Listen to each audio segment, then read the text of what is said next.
Hello tout le monde, aujourd'hui on a un petit jouet, on a une magnifique AMG GT S, parce que AMG GT classique c'est pas si musclé, on veut une S nous. On va commencer directement avec l'avant, on a une calandre qui est énorme, avec vraiment on reprend l'avant un petit peu comme la SLS avec juste une grosse ligne au centre ici. On a les feux très effilés sur le côté, feux LED, magnifique, là tu traverses le brouillard, tout, la totale, avec prise d'air réel cette fois-ci, on n'est pas sur des prises factices comme sur les 43 AMG, etc. On a sur le côté des belles jantes, des immenses jantes avec des pneus en 265 à l'avant et à l'arrière en 295. Donc c'est-à-dire que là, les chevaux, il faut les mettre sur le sol. On a 510 chevaux et 650 Nm de couple. On a un 0 à 100 abattu en 3 secondes 8. C'est rien du tout, c'est vraiment des performances incroyables. On reprend ici petite grille qui est héritée un petit peu de la SLS, parce qu'il faut savoir que la AMG GT c'est la digne héritière de la SLS AMG. Alors bien sûr on n'a pas les portes papillons, mais on a toujours l'immense capot comme on peut le voir là. D'ailleurs ça fait un petit peu peur aux gens qui découvrent cette voiture, parce qu'on a l'impression que le capot n'en finit pas, on ne voit pas le bout de la voiture. Après on a la position de conduite qui est très reculée sur la voiture, avec à l'intérieur deux jolis petits sièges très confortables, mais qui quand même enveloppent très bien. C'est-à-dire qu'il faut savoir, c'est une voiture qui est très confort aussi. Elle n'est pas seulement sport, c'est quelque chose qui est très violent, mais qui peut se montrer civilisé, on va dire. C'est quelque chose qui peut servir tous les jours, qui peut, je sais pas, tu peux emmener ton enfant à l'école avec ça, tu peux, bon, surtout s'il est en retard, hein, parce que là ça marche quand même très fort.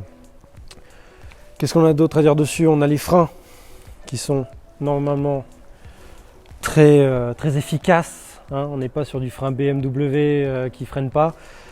Là on a les freins en acier, parce qu'on a l'option en carbone céramique, mais il faut savoir que pour les chauffer, utilisation de tous les jours, avant que ça soit très efficace, il va se passer du temps. Donc là on a du frein acier. On va passer à l'intérieur tout de suite, après on va faire l'arrière et le bruit, tu connais, on aime ça.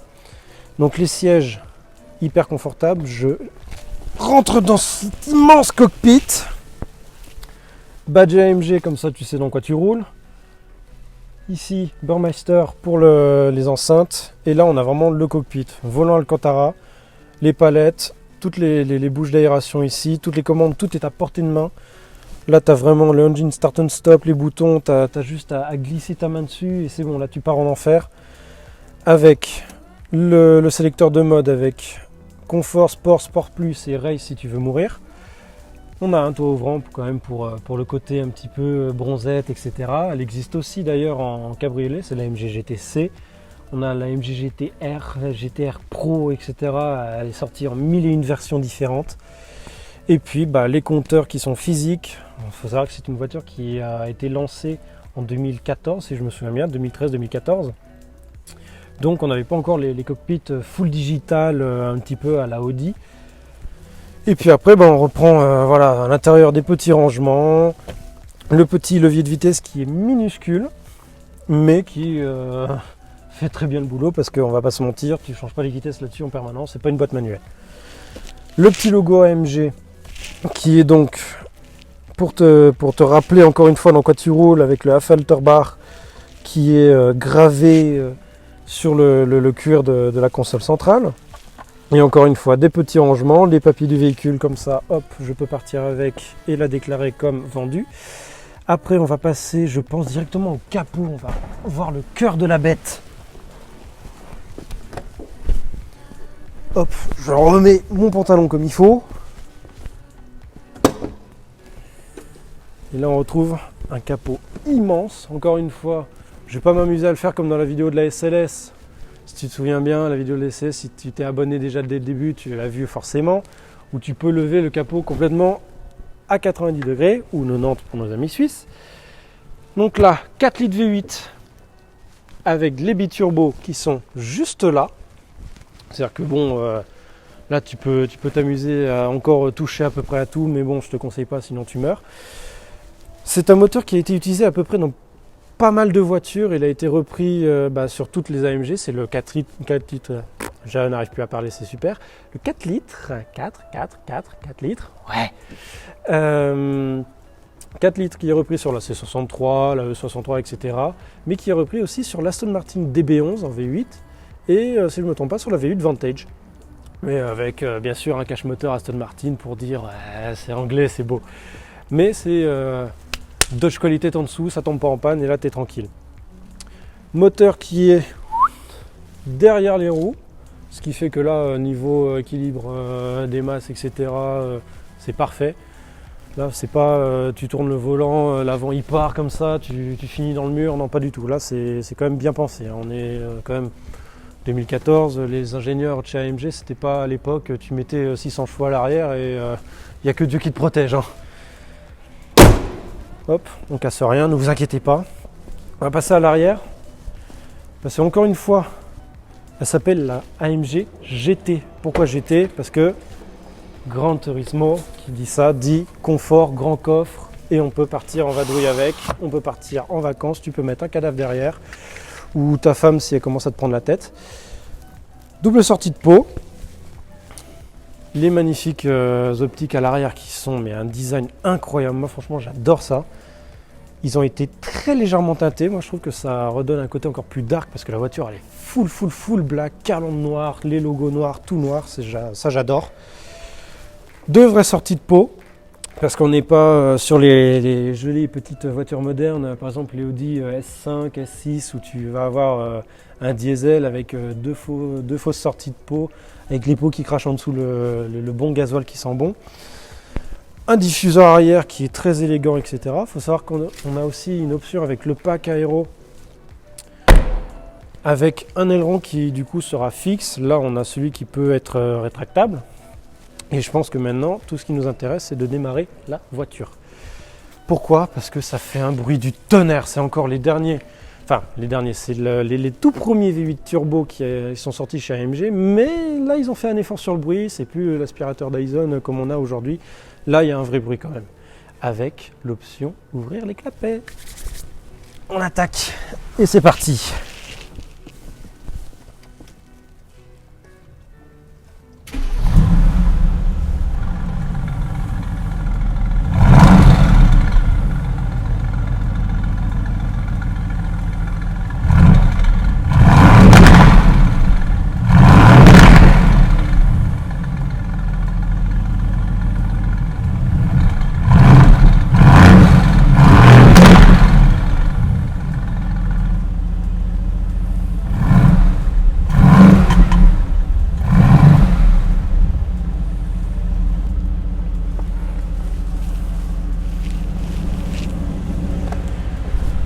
Voilà, tu vois la différence, clapet ouvert, clapet fermé. Là, on a vraiment des vrais pétards, on a un vrai truc, pas besoin de modifier l'échappement et de mettre un full tube. Là, ça fait déjà son petit effet.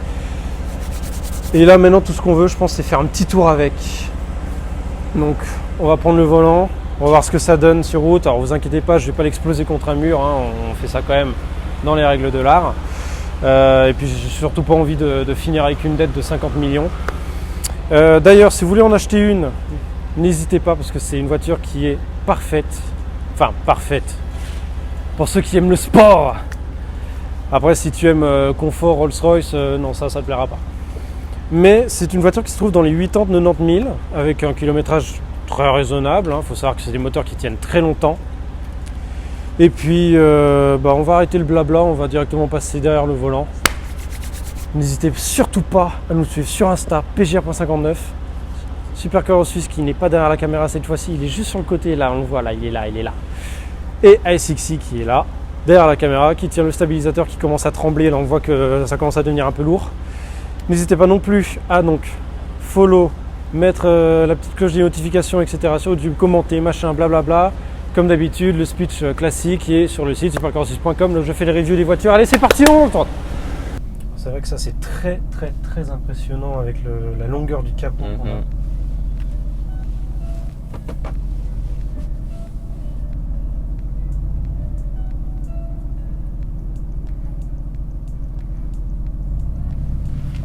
Peut-être mettre la ceinture, ce sera déjà bien. Ce sera un bon début, je pense. Hop là. Et en route, mauvaise trompe.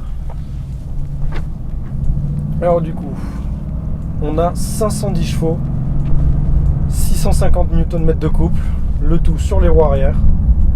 Et ça, c'est incroyable quand on sait le monstre que c'est. Donc comme je disais, c'est vraiment très impressionnant avec la longueur du capot. La plupart des gens auraient du mal à s'habituer à ça. Je vois que tu as réglé les suspensions au plus dur possible. Tu as ouvert les clapets. Et tu es en Sport Plus. C'est super, dis donc, tu me mets déjà dans l'ambiance. Dans l'ambiance dès le début. Après, comme je t'avais dit, j'ai déjà essayé la GTC. Mais c'est vrai que pour le coup, elle fait moins cockpit, du coup, vu que le toit est en toile. Exact. Là, on a vraiment l'impression d'être dans un vaisseau spatial. On a vraiment tout l'habitacle qui... Je sais pas, tout est... On dirait un avion. C'est ça, on dirait vraiment un avion avec toutes les commandes à portée de main. Le sélecteur de vitesse, tout petit levier de vitesse, c'est impressionnant. On a l'impression qu'on va le casser à chaque fois qu'on le manipule. Donc là, on est en Sport Plus. Donc après, il y a le mode Race qui est vraiment le full extrême où on désactive absolument toutes les aides. Une magnifique V12 Vantage. Alors ça aussi, elle est très très très basse comme voiture. Mais ça passe. C'est justement le côté GT de cette voiture, c'est que malgré le fait qu'elle soit basse et très sportive,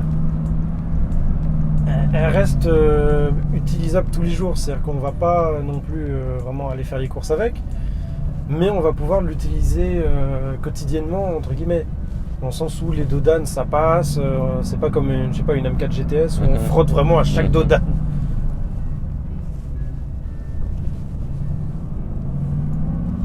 Ouais, la petite touche sportive avec le volant Alcantara, c'est une option dessus, non? C'est une option dessus, exactement. Une option qui devrait être de base. Pour la GTS, je pense que oui. Parce que souvent on a un peu le stress de conduire ce genre de véhicule et on a vite les mains moites. Donc ça permet de bien accrocher le volant. Il me semble qu'il y a aussi un volant où tu as la partie ici qui est en cuir et là juste les côtés en Alcantara. Tout à fait. Et il me semble que c'est ce que j'avais vu sur la GTC. Ce qui fait que pour la tenir comme ça, en conduite plus ou moins normale, on va dire. La GTC, c'était le nouveau modèle? C'était le nouveau modèle, ouais. Elle était avec le nouveau agréable. volant. Exactement. Alors c'est vrai que pour le coup, le volant il change un petit peu. Bon, là on reste sur quelque chose d'assez moderne. C'est les volants qui étaient sortis début 2014. Exact. Et puis on change vraiment du côté hyper agressif qu'on avait sur l'ancien volant des classes C, etc. La seule différence, c'est que la console du mode de conduite, elle est sur le volant. Oui, on a directement sur l'espèce de petit magnétino comme sur la Ferrari. D'ailleurs, toutes les voitures modernes. Toutes, il me semble que Audi fait la même chose aussi. BM pas encore. BM, ils ont toujours leur système ici. Ouais, exactement. C'est vrai qu'on est hyper bien maintenu dans les sièges. D'ailleurs, c'est réglable, on peut... Oui, j'ai essayé au maximum. Donc, tout est réglable, ça c'est quand même une voiture qui reste luxueuse. On voit qu'on a vraiment du cuir partout. C'est des matériaux nobles, on n'est pas encore sur ce qu'on va trouver sur les C63, etc. avec du plastique de partout. Ça, je trouve ça vraiment dommage. C'est des voitures qui sont à plus de 100 000, 150 000 et on retrouve du plastique dedans. C'est par exemple la nouvelle classe S, je sais pas si tu as vu. Ils ont mis tous les bas de porte ne sont plus en cuir, ils sont en plastique. D'accord, ok. Quand on sait que c'est une voiture en full équipée, elle frôle les 200 000. Oui. On se dit bon, c'est un petit peu n'importe quoi. Mais là, l'avantage, c'est que ça reste encore dans l'ère Mercedes pure, on va dire, où ils font vraiment du bon gros métal, du cuir, vraiment des matériaux nobles, que malheureusement on ne retrouvera plus aujourd'hui. Puis ce cuir sur ce modèle-là n'est pas le même cuir que sur un autre modèle. Par exemple, le cuir que tu auras sur la C63, sur une E63 ne sera pas le même cuir que sur la MGGT. Parce que moi, sur mon autre voiture, j'ai aussi le cuir et c'est pas le même. D'accord. Ça se voit, ça. Au toucher, c'est on dirait différent. Exactement.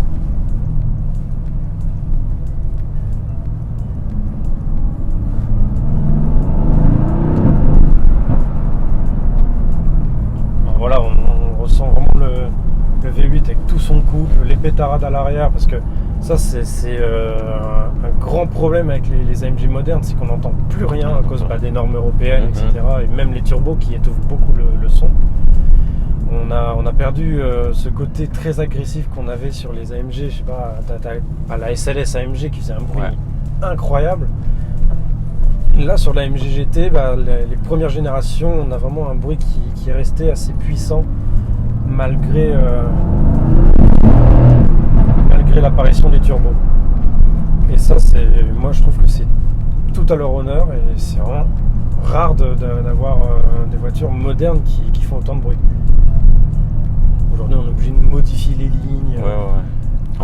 On fait de plus en plus de gros moteurs, mais silencieux. C'est ça. Après, il y a toujours BM qui cherche à faire plus bruyant, mais ils ont quand même dû étouffer eux aussi. De toute façon, les normes européennes font qu'on ne peut plus. Il y a des silencieux de partout, des catalyseurs de partout. C'est bien pour l'environnement, c'est-à-dire que ça sauve un ours polaire en plus, mais au final, on perd totalement ce côté plaisir. Voilà. Moi, je me souviens, je suis un grand passionné des vieilles voitures. Et avoir les anciennes, même qui avaient 100 chevaux au grand maximum qu'on avait dans les années 50, c'est un bruit du tonnerre. Mais ça, on l'a perdu totalement. Ça, et après, l'AMG GT, l'avantage, c'est que c'est une voiture qui reste aussi un peu sauvage. Parce que Mercedes a vraiment perdu ça au fil des années. Ils ont même pas que Mercedes, BM, Audi, etc.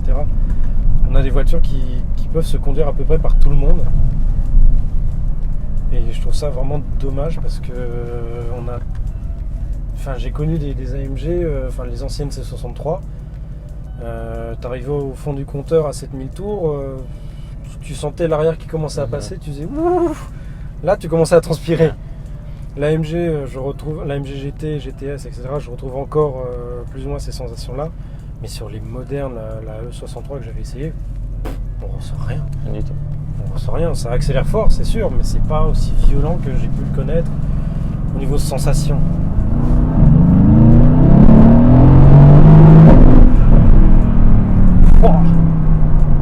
Ah ouais, ça marche très très fort.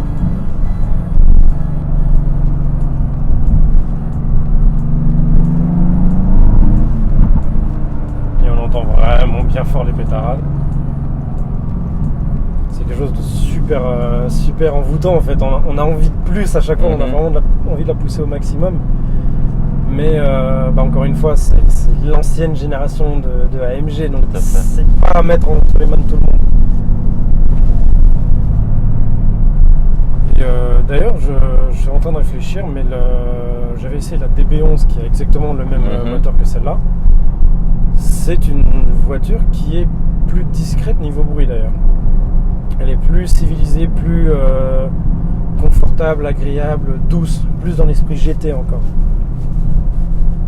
Mais on a tendance à dire que l'Aston, la DB11 en V8, c'est une AMG GT recarrossée avec 100 000 de plus. Voilà. Ça aussi, c'est un détail assez agaçant, on va dire. Et après, si on passe en mode confort, on a l'éclapé qui se referme, les suspensions qui s'adoucissent. Et là, t'entends rien. Et là, on n'entend plus rien. C'est incroyable, ça fait aucun bruit.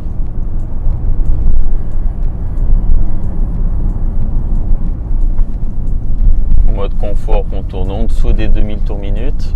C'est ça, et puis la consommation est assez raisonnable. Là, du coup, on est raisonnable. Elle tourne dans les 9-10 litres, c'est ça? 10 litres, ouais, exactement. 10 litres. Par contre, quand on va un peu plus fort, il n'y a pas de miracle. 25 litres. Il n'y a pas de miracle. Mais après, encore une fois, c'est des voitures qui sont faites. On regarde pas la consommation quand on achète ça. Non. C'est pas fait pour.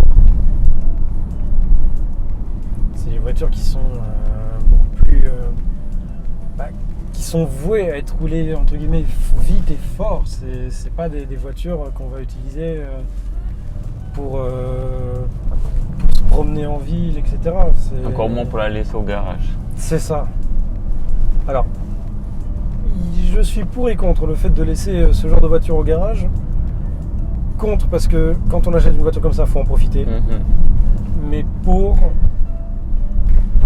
de mon point de vue à moi, parce que dans 10 ans, elle aura perdu de la valeur et donc du coup, je pourrais l'acheter moins cher avec très peu de kilomètres. Le problème, c'est qu'elle perdra de toute façon de la valeur.